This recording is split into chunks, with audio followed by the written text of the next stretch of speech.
Quel argent tu as là, mon fils? Cet argent devrait servir à des édifices saints, que tes fils et petits-fils visiteront plus tard. Souviens-toi, mon fils, que les personnes font souvent le bon choix au mauvais moment.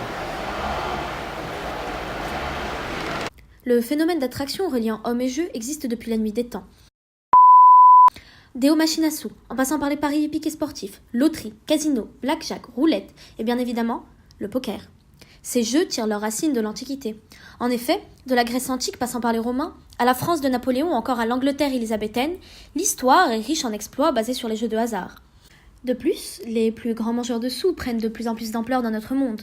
Vous aurez sûrement déjà entendu parler du Venetian de Macao, ou bien du célébrissime Marina Bay Sands de Singapour, ou encore le sublime MGM Grand Las Vegas.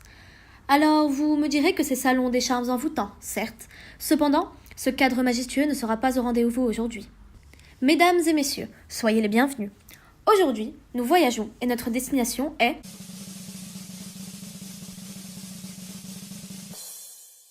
la Tunisie. Ah, la Tunisie, ce fameux pays des jasmins. Elle est en effet bien populaire grâce à une société ouverte et moderne ainsi qu'un partage de la culture de la zone euro. Mais nous nous situons quand même dans un pays conservateur et imprégné d'une influence musulmane malgré quelques apparences. En plus, la loi, les normes et les valeurs sont encore aujourd'hui issues de la religion musulmane. Ceci nous mène au fait que la Tunisie demeure un pays où les jeux de hasard sont souvent mal vus et même interdits dans certains cas, car considérés comme péchés. Alors afin de donner cela, si je puis dire, la plupart des Tunisiens aujourd'hui misent essentiellement sur les paris sportifs et les courses de chevaux sur internet. Enfin bref, entre rivalité, argent volé et manque d'éthique, une partie hors du commun, allons jusqu'à dire une confrontation mémorable de personnages représentant à merveille la société tunisienne, verra le jour. Sans plus attendre, let's play!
C'est un bien beau pays que vous avez, la Tunisie, c'est vraiment magnifique. J'ai fait un tour dans la Médina, j'étais ébloui. En plus, avec le dinar qui est en chute libre, j'ai pu régler ma famille de cadeaux. Alors, tout d'abord, voici Aaron Smith, originaire d'Australie. Vous l'ignorez peut-être, mais sous leurs airs de cow-boys modernes, les Australiens sont en réalité de gros joueurs, prêts à passer des heures dans des casinos. En effet, plus de 25 millions de jeux divers sont recensés sur leur territoire. Alors oui, dire que les jeux d'argent sont très appréciés en Australie est un doux euphémisme, puisqu'ils sont un peu plus de 6,8 millions à s'adonner à cette passion de façon régulière. Mais méfiance, dans le domaine du jeu, la dépendance est devenue un fléau national majeur, car elle prend l'aspect d'une véritable épidémie. Bref, vous l'aurez compris, on est face à un joueur de qualité qui gagne gros en misant gros. Âgé de 40 ans, il tourne de pays en pays et de casino en casino, jouant pour s'amuser. On va pas se mentir, s'il y a bien un pays qu'il faut visiter ces temps-ci, c'est bien la Tunisie. Et puis, comme on dit, il faut battre le fer quand il est chaud. À vrai dire, il est en Tunisie depuis 3 jours. Il me paraît être le plus calme des joueurs et le poker n'est qu'une simple attraction pour lui. Bon, trêve de mondanité, on va entrer dans le vif du sujet maintenant.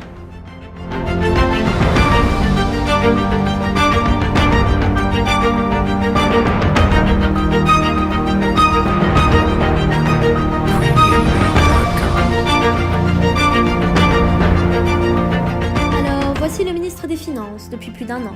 Son professionnalisme ainsi que son implication dans les affaires de l'État font sa renommée. Monsieur Rachid Tolki est considéré comme étant le patriote par excellence.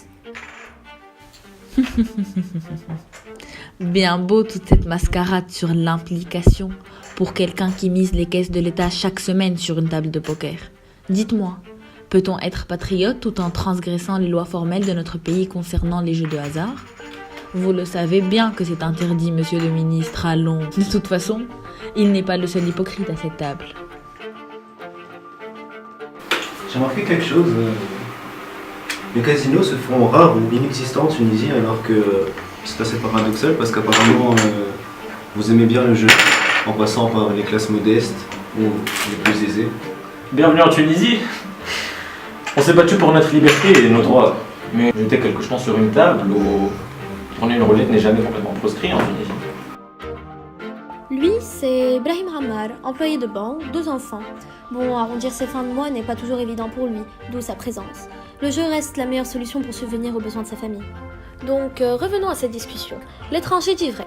On ne retrouve pas beaucoup de casinos en Tunisie et les causes en sont principalement religieuses. Même si le pays est considéré comme une société démocratique où la religion et l'État coexistent comme 2 entités distinctes et ne s'influencent pas mutuellement, on retrouve encore et toujours certains éléments de la loi islamique dans les lois constitutionnelles. Le Coran interdit ces jeux de hasard et plus précisément les jeux d'argent. Les casinos en Tunisie sont en effet dédiés exclusivement aux touristes et la loi stipule que les Tunisiens ne sont pas en droit de participer aux jeux offerts dans ces endroits. Des jeux qui se montent sur les doigts d'une main. En plus, ils sont complètement tournés vers les touristes et pas les locaux. Stop! Admirez-moi ce regard.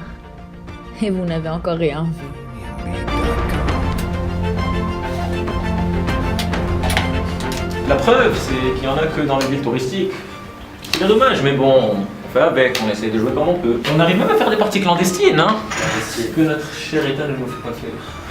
Pour une fois, je n'ai rien à ajouter. Il est bien informé, notre Brahim. Les casinos sont bien en voie d'extinction en Tunisie. Les principaux survivants ne sont autres que le César Hôtel et Casino, et le Casino Europe à Sousse, ou encore le Grand Casino Partouche à Gerba. En toute honnêteté, j'en ai des choses à dire, mais je vous parlerai d'un temps que les moins de 100 ans ne peuvent pas connaître. Tunis, en ces temps-là, accrochait ses jasmins jusque sous ses 4 casinos. Ah, croyez-le ou non, la grande vogue à Tunis fut. Au tournant du XXe siècle, plusieurs casinos ont été construits et bâtis dans un style néo-byzantin. Ces édifices étaient censés accompagner la naissance du tourisme hivernal. On en trouvait alors à Tunis, dans les grandes banlieues, mais aussi dans quelques villes comme Sousse ou Khorbos. Le seul de ces casinos qui soit demeuré intact est celui du Belvédère. C'est d'ailleurs le dernier à être resté en activité jusqu'aux années 60, étant donné que celui de Tunis a disparu. Pareil pour la Goulette, qui a été démolie.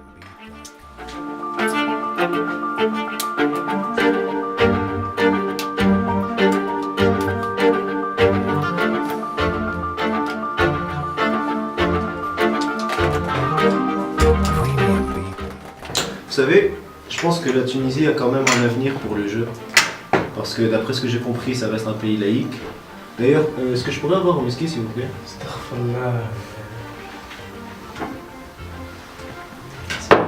Non mais sérieusement, monsieur le Chir. J'en viens à douter de mes capacités auditives. Comment pouvez-vous tenir ce genre de propos alors que le contexte même dans lequel vous vous trouvez décrédibilise votre pensée? En réalité, les jeux d'argent et de hasard sont partiellement autorisés en Tunisie. En effet, nous pouvons voir plusieurs jeux d'argent et de hasard dans les chaînes télévisées en Tunisie. Et plus, l'État touche plus de 25% sur tous les localiers. Eh oui, mon ami. Je ne comprends plus ce qui est interdit en Tunisie. Moi non plus. Bled el Kalb. Bled el Kalba. Ce qui est interdit sont les jeux au casino, dans des lieux fermés. C'est bien beau ce qu'il se permet de dire, le petit banquier là. À la tête de l'État, tiendrait même pas une semaine. Enfin, la Tunisie est un pays complexe. Mais bon, je dois avouer que mon séjour me plaît. Et que vous aussi, vous êtes pas si mal.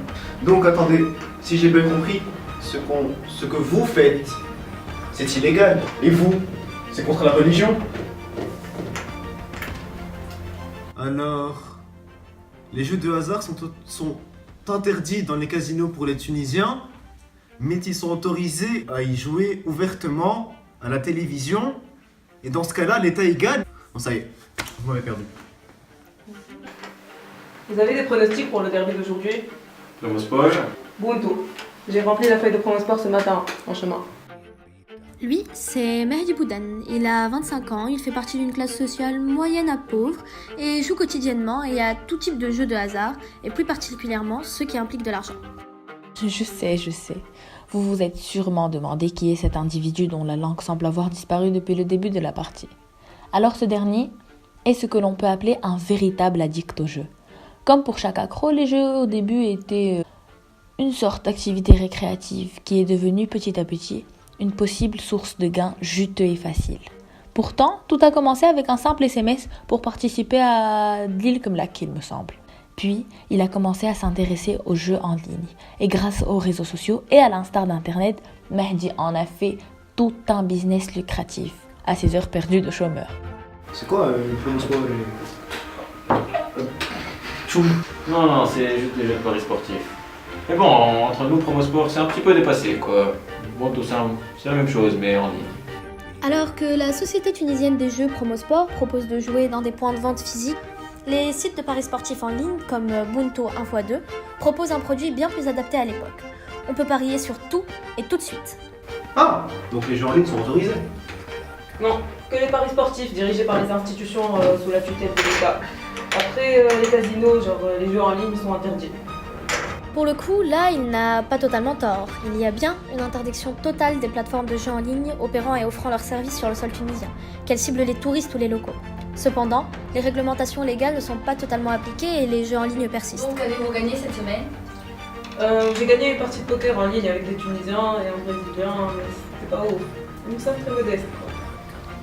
J'ai remarqué qu'il n'a pas beaucoup parlé depuis le début du jeu et c'est vers la fin que ça a commencé à s'éclaircir. Il est clair que c'est un addict. Bon, tous les addicts ne sont pas comme ça. Je veux dire, très concentrés et très réservés. Chez nous, en Australie, des addicts, il y en a plein. Ils sont assez bien pris en charge et il y a de nombreuses études à leur sujet.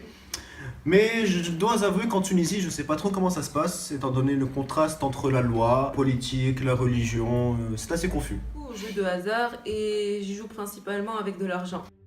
Et quelles sont les répercussions sur votre vie ? C'est vrai que depuis que j'ai commencé à jouer, j'ai perdu beaucoup d'argent. Mais j'en ai aussi gagné. Bon, j'ai perdu plus que j'en ai gagné, mais bon, je préfère ne pas m'en préoccuper. L'addiction ou dépendance est un processus par lequel un comportement humain permet d'accéder au plaisir immédiat tout en réduisant une sensation de malaise interne. Il s'accompagne d'une impossibilité à contrôler ce comportement en dépit de la connaissance de ses conséquences négatives. Du joueur occasionnel à la pathologie addictive, plusieurs comportements sont relatifs au jeu. Tout d'abord, on retrouve le joueur occasionnel et social.